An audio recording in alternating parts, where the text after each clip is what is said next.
नमस्कार दोस्तों। तो आज हम बात करेंगे लर्निंग की कुछ प्रवृत्तियां, बहुत सारी प्रवृत्तियां और उसके नियम पर। और कल हमने लर्निंग की मीनिंग, लर्निंग का अर्थ और लर्निंग की परिभाषाओं पर चर्चा की थी, जिसमें हमने बताया था कि विभिन्न एक्सपर्ट या वैज्ञानिकों के द्वारा जो परिभाषाएं दी गई हैं, पूछा जाता है, साफ साफ लाइन लिख दी जाती है और सब पूछा जाता है कि भाई यह कथन किसका है या यह कथन किसने दिया है।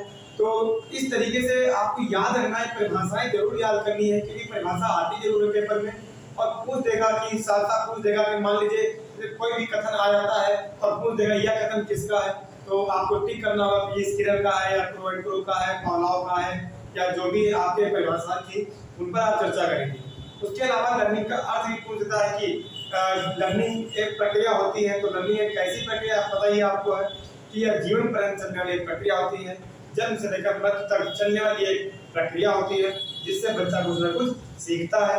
तो आज हम बात करेंगे सीखने की प्रभावशाली प्रवृत्तियां। सीखने की प्रभावशाली प्रवृत्तियां कभी कभी पेपर में आ जाता है कि निम्न में से सीखने की प्रवृत्तियां हैं। तो आपको अगर पता होगा कि कोई भी चीज अगर हम बात करते हैं तो जैसे पहला कह रहा है, इसकी पहली प्रवृत्ति जो है वो कह रहा है करके सीखना, मतलब किसी भी कार्य को करके और सीखना। कोई भी कार्य को प्रैक्टिकल करके, जैसा कि हम फिजिकल से हम लोग जानते हो कि आप लोग किसी भी स्किल को सीखते हो, तो जब तक हम उस स्किल को कई बार करते नहीं है तब तक सीखना नामुमकिन है, नहीं सीख पाते। एक बार में कोई भी स्किल सीखना मुश्किल होता है। तो यही चीज है करके सीखना, मतलब प्रैक्टिकली सीखना, प्रैक्टिकल करके सीखना। बार बार जैसे आपसे बोला जाए कि आपको पुश पास सीखना है, तो पुश पास क्या है, आपको बॉल दी जाएगी और आप उसको कई बार जब वह क्रिया करेंगे तभी तो उस चीज को सीख पाएंगे। यही क्या है, यही एक इसकी प्रवृत्ति है, करके सीखना, ये लर्निंग की प्रवृत्ति है। अगला है निरीक्षण। निरीक्षण मतलब हो गया आपका कि कोई भी चीज, किसी भी कार्य को हम निरीक्षण करते हैं, सुपरविजन करते हैं, उसको देखते हैं कि यह कार्य कैसा चल रहा है, या उस पर चर्चा एक जगह से दूसरी जगह पर जा करके उसका निरीक्षण किया जाता है। तो यही है निरीक्षण। एक ये भी। अगला है वाद विवाद। वाद विवाद तो आप जानते हैं, हमारे जो है स्कूल्स में या कॉलेजों में या यूनिवर्सिटीज में इसकी वाद विवाद की प्रतियोगिताएं होती रहती हैं। उससे कुछ ना कुछ सीखने मिलता है। हम कुछ सामने से कुछ बोल रहे हैं, आप कुछ बोल रहे हैं और दोनों पर बहस होती है, जिससे हमें कुछ ना कुछ सीखने का अवसर प्राप्त होता है। फिर अगला है सम्मेलन। तो सम्मेलन का भी आप समझ रहे हैं, कोई भी गोष्ठी को जो है ऑर्गेनाइज करा करके कोई गोष्ठी तैयार करते हैं, कोई सम्मेलन कराते हैं, लोगों को बाहर से बुला करके और विभिन्न जो है टॉपिक रखते हैं और उन टॉपिक पर चर्चा करते हैं, जिससे भी हमें सीखने का अवसर प्रदान होता है। अगला है सामूहिक विधि।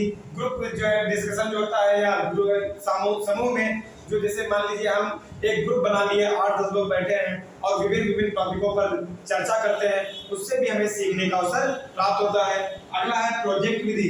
प्रोजेक्ट विधि तो आपको पता ही है, हमारी यूनिवर्सिटीज में और कॉलेजों में आजकल प्रोजेक्टर से भी पढ़ाई होने लगी है, जिससे भी हमें काफी चीजें सीखने को मिलता है। और उस प्रोजेक्ट के माध्यम से कई हम वीडियोस या पिक्स के माध्यम से कोई ना कोई चीज, किसी न किसी चीज को सीखने का अवसर प्रदान होता है। तो यही है आपकी सीखने की प्रभावशाली प्रवृत्तियां। ठीक है, आप इसे नोट कर लीजिए। और इसके बाद हम चर्चा करेंगे सीखने के नियम। सीखने के नियम, law of learning, most important topic है। आप यहाँ से आप कहीं पर लिख कर रख लो कि एक क्वेश्चन आपको यहाँ से मिलना ही मिलना है, कि लॉ ऑफ लर्निंग से अगर क्वेश्चन ना आए तो बोलिएगा, एक क्वेश्चन आएगा, जरूर आएगा। आप लोग, इसीलिए मैं बोल रहा हूँ, आपको मैं जितना सिलेबस लिखवा रहा हूँ आप उसको लिखिए, उसका फेयर कॉपी बनाइए, उसको हम वीडियो भी इसीलिए सीरियल से डाल रहे हैं, टॉपिक वाइज आप फेयर कॉपी बनाते जाइए और उसे नोट करते जाइए, याद करते जाइए।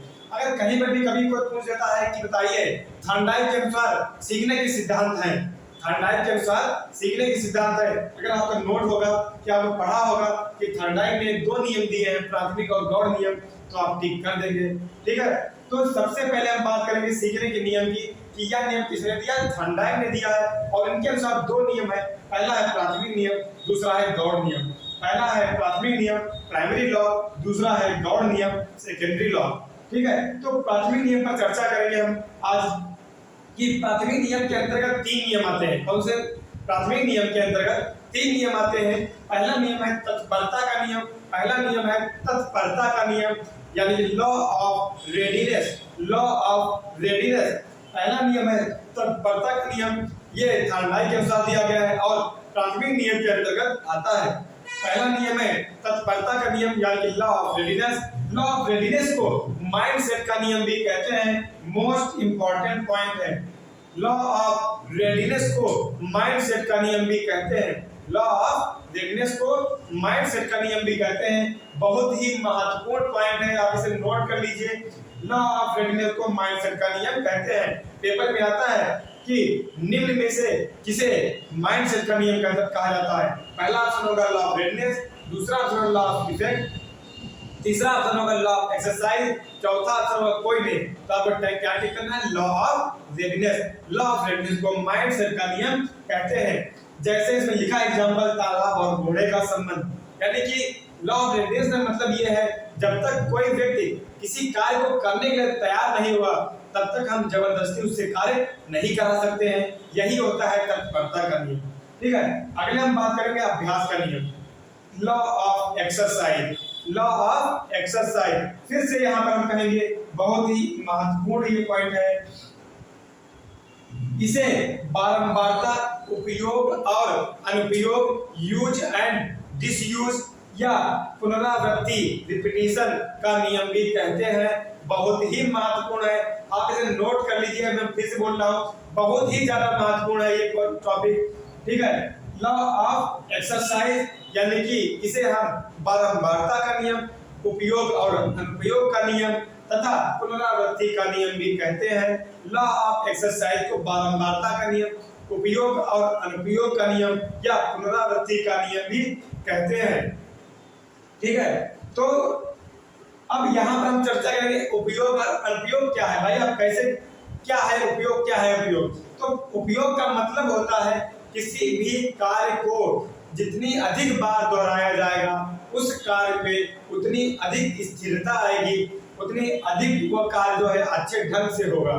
ठीक है, उपयोग का मतलब यही है। और कार्य को ना दोहराया जाए ये होता है अनुपयोग। कार्य को कितनी बार दोहराया जा रहा है वह कार्य उतना ही मजबूत होता है। ठीक है, यही है उपयोग का नियम। और कार्य को दोहराया ना जाए यह है अनुपयोग का नियम।